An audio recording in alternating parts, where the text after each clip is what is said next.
بسم الله الرحمن الرحيم. الرحمن علم القرآن، خلق الإنسان علمه البيان.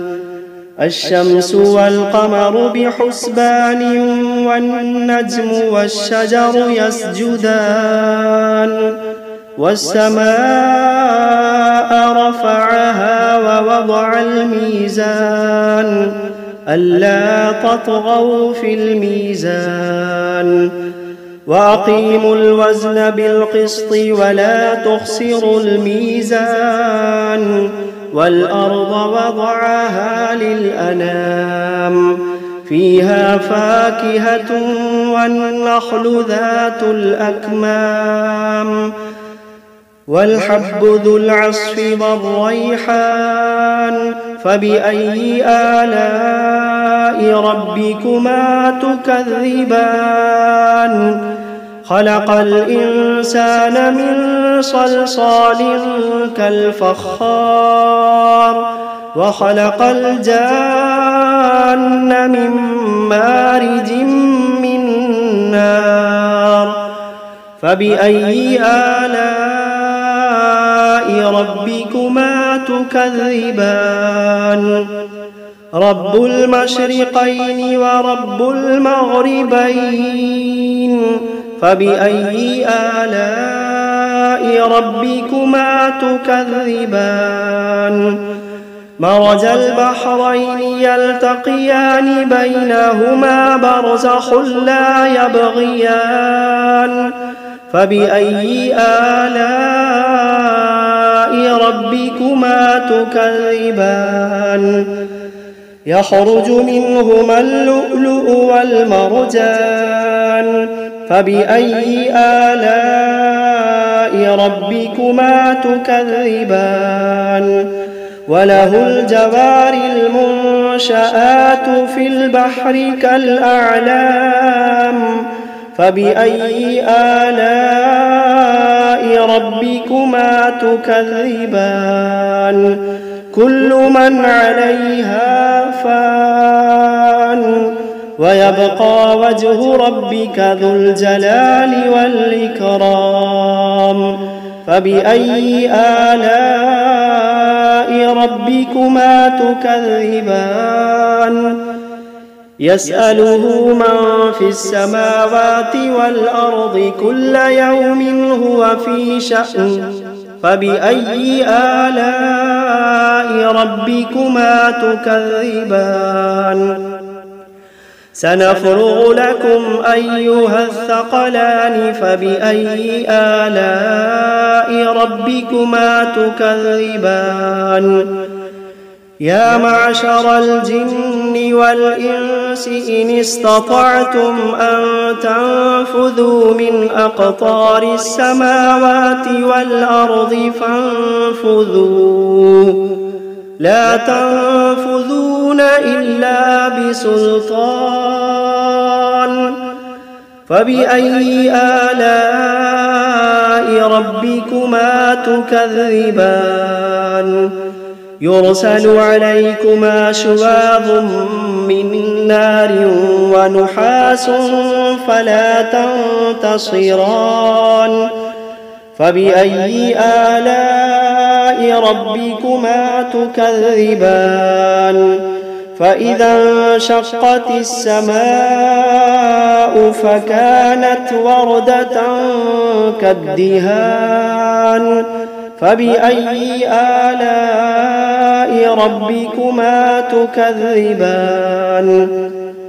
فيومئذ لا يسأل عن ذنبه إنس ولا جان.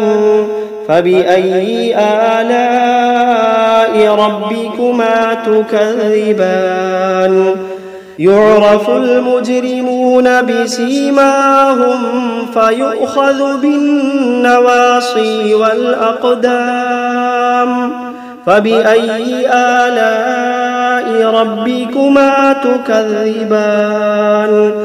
هذه جهنم التي يكذب بها المجرمون يطوفون بينها وبين حميم آن فبأي آلاء ربكما تكذبان ولمن خاف مقام ربه جنتان فبأي آلاء ربكما تكذبان ذواتا أفنان فبأي آلاء ربكما تكذبان فيهما عينان تجريان فبأي آلاء ربكما تكذبان فيهما من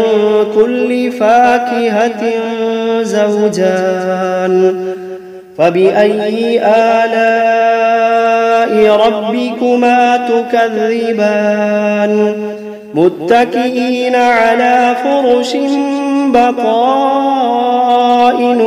من استبرق وجنى الجنتين دان فبأي آلاء ربكما تكذبان فيهن قاصرات الطرف لم يطمثهن إنس قبلهم ولا جان فبأي آلاء ربكما تكذبان كأنهن الياقوت والمرجان فبأي آلاء ربكما تكذبان هل جزاء الإحسان إلا الإحسان فبأي آلاء ربكما تكذبان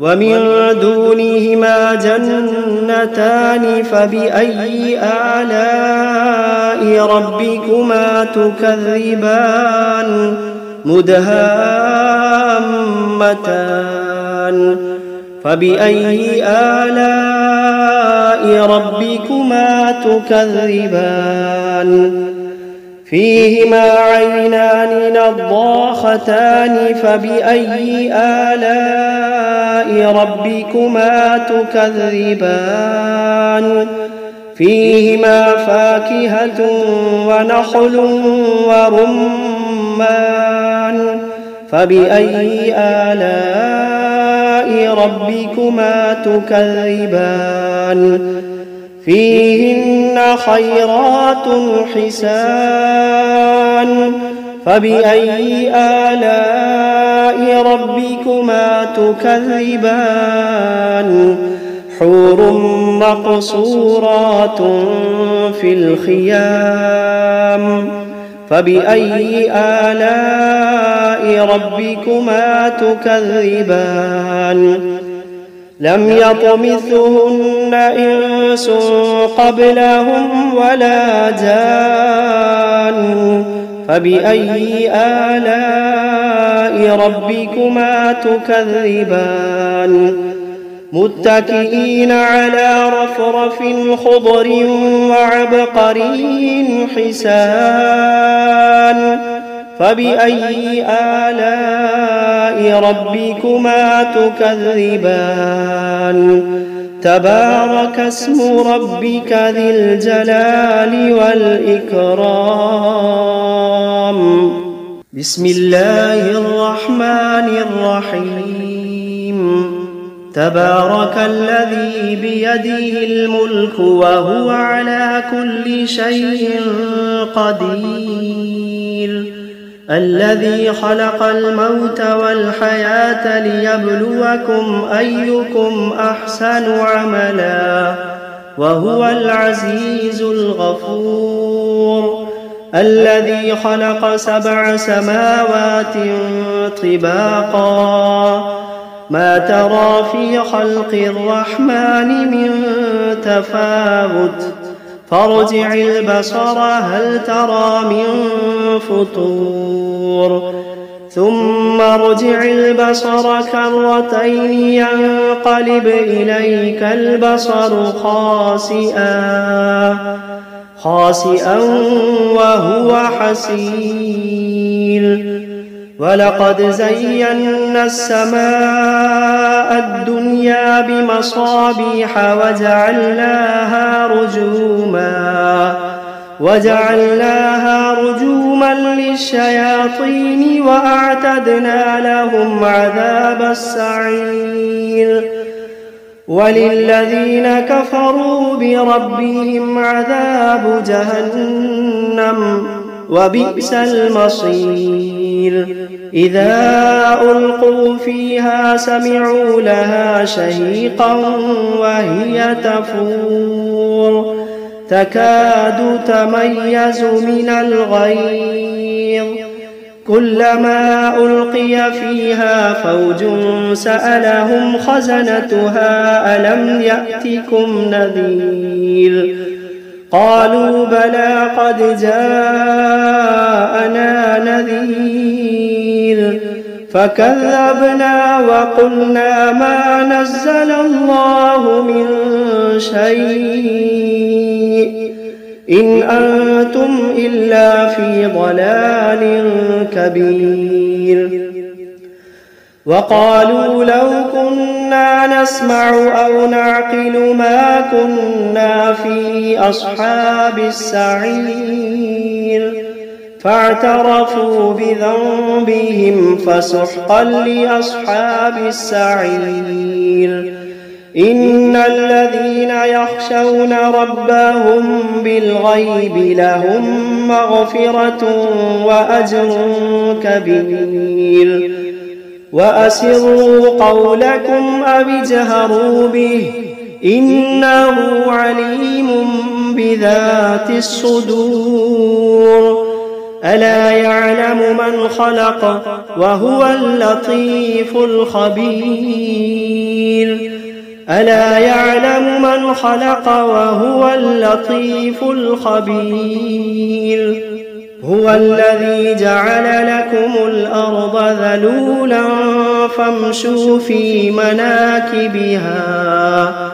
فامشوا في مناكبها وكلوا من رزقه وإليه النشور أأمنتم من في السماء أن يخسف بكم الأرض فإذا هي تمور أم أمنتم من في السماء أن يرسل عليكم حاصبا فستعلمون كيف نذير ولقد كذب الذين من قبلهم فكيف كان نكير أولم يروا إلى الطير فوقهم صافات ويقبضن ما يمسكوهن إلا الرحمن إنه بكل شيء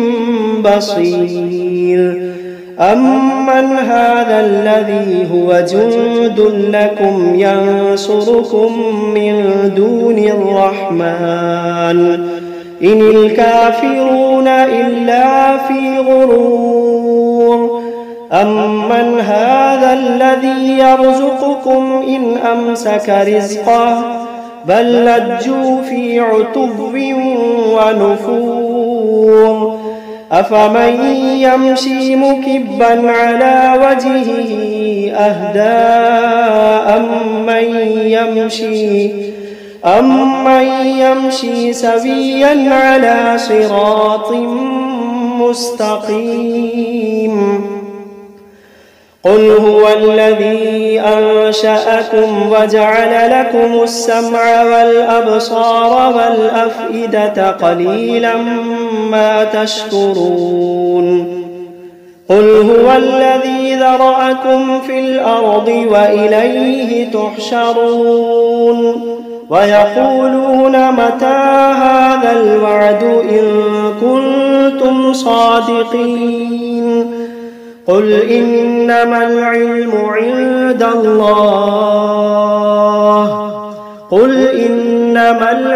عند الله وإنما أنا نذير مبين فلما رأوه زلفة سيئت وجوه الذين كفروا وقيل هذا الذي كنتم به تدعون قل أرأيتم إن أهلكني الله ومن معي أو رحمنا فمن يجير الكافرين من عذاب أليم قل هو الرحمن آمنا به وعليه توكلنا فستعلمون من هو في ضلال مبين قل أرأيتم إن أصبح ماؤكم غورا فمن يأتيكم بماء معين بسم الله الرحمن الرحيم قل أوحي إلي أنه استمع نفر من الجن فقالوا إنا سمعنا قرآنا عجبا يهدي إلى الرشد فآمنا به ولن نشرك بربنا أحدا وأنه تعالى جد ربنا ما اتخذ صاحبة ولا ولدا وأنه كان يقول سفيهنا على الله شططا وأنا ظننا أن لن تقول الإنس والجن على الله كذبا وأنه كان رجال من الإنس يعوذون برجال من الجن فزادوهم رهقا وأنهم ظنوا كما ظننتم أن لن يبعث الله أحدا وأنا لمسنا السماء فوجدناها ملئت حرسا شديدا وشهبا وأنا كنا نقعد منها مقاعد للسمع فمن يستمع الآن يجد له شهابا رصدا وأنا لا ندري أشر أريد بمن في الأرض أم أراد بهم ربهم رشدا وأنا منا الصالحون ومنا دون ذلك كنا طرائق قددا وأنا ظننا أن لن نعجز الله في الأرض ولن نعجزه هربا وأنا لما سمعنا الهدى آمنا به فمن يؤمن بربه فلا يخاف بخسا ولا رهقا وأنا منا المسلمون ومنا القاسطون فمن أسلم فأولئك تحروا رشدا وأما القاسطون فكانوا لجهنم حطبا وأن لو استقاموا على الطريقة لأسقيناهم ماء غدقا لنفتنهم فيه ومن يعرض عن ذكر ربه يسلكه عذابا صعدا وأن المساجد لله فلا تدعوا مع الله أحدا وأنه لما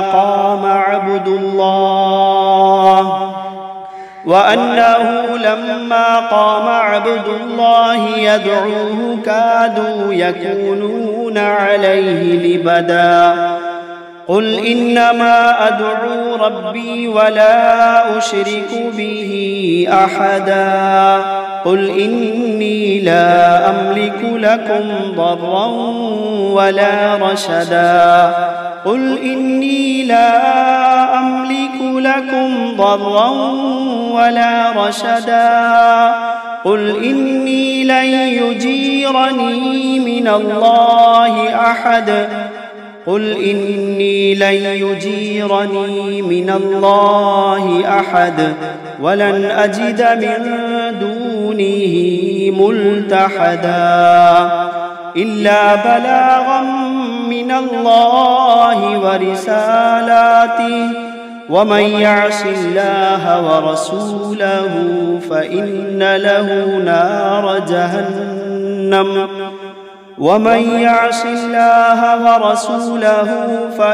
له نار جهنم خالدين فيها أبدا حتى إذا رأوا ما يوعدون فسيعلمون من أضعف ناصرا وأقل عددا. قل إن أدري أقريب ما توعدون أم يجعل له ربي أمدا. عالم الغيب فلا يظهر على غيبه أحدا إلا من ارتضى من رسول فإنه يسلك من بين يديه ومن خلفه رصدا ليعلم أن قد أبلغوا رسالات ربهم وأحاط بما لديهم وأحصى كل شيء عددا.